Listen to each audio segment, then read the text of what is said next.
புதுச்சேரி வெள்ளியனூரில் உள்ள திருக்காமேஸ்வரர் கோவில் தேரோட்டத்தில் துணைநிலை ஆளுநர் கைலாஸ்நாதன், முதலமைச்சர் ரங்கசாமி உள்ளிட்டோர் வடம் பிடித்தனர். கூடுதல் விவரங்களை செய்தியாளர் சண்முகசுந்தரம் வழங்கிட கேட்கலாம். சண்முகசுந்தரம், விவரங்கள். வணக்கம். புதுச்சேரி மாநிலம் வெள்ளியனூர் பகுதியில் மிகவும் பழமை வாய்ந்த பிரசித்தி பெற்ற திருக்காமேஸ்வரர் கோவில் உள்ளது. இந்த கோவிலில் ஆண்டுதோறும் வைகாசி மாதம் திருவிழா மிக விமர்சையாக கொண்டாடுவது வழக்கம்.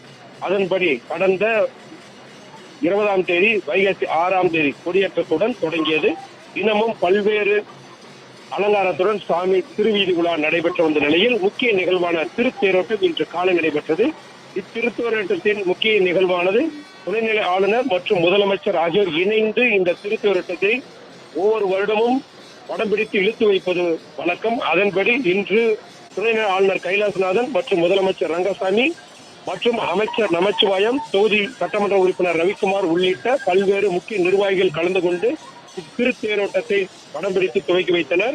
அதன் பின்பு திருக்காமேஸ்வரர் அம்மனுக்கு பல்வேறு அலங்காரத்துடன் திருத்தேரும் பின் இழுத்து செல்லப்பட்டது. இந்த திருத்தேர் விழாவில் புதுச்சேரியினுடைய பல்வேறு பகுதிகளில் இருந்து ஆயிரக்கணக்கான பக்தர்கள் கலந்து கொண்டு சிவா நமக சிவாய் நமக என கோஷத்துடன் இந்த திருத்தேரை முக்கிய வீதிகளின் வழியாக தற்போது இழுத்து வருகின்றனர்.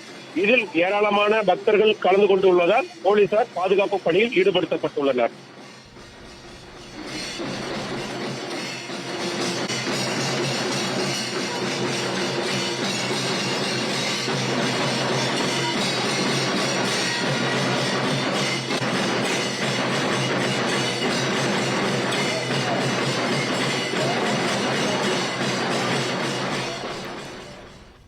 பிளே ஸ்டோர் மற்றும் ஆப் ஸ்டோரில் இருந்து பாலிமர் செயலியை QR கோடு மூலம் பதிவிறக்கம் செய்யுங்கள்.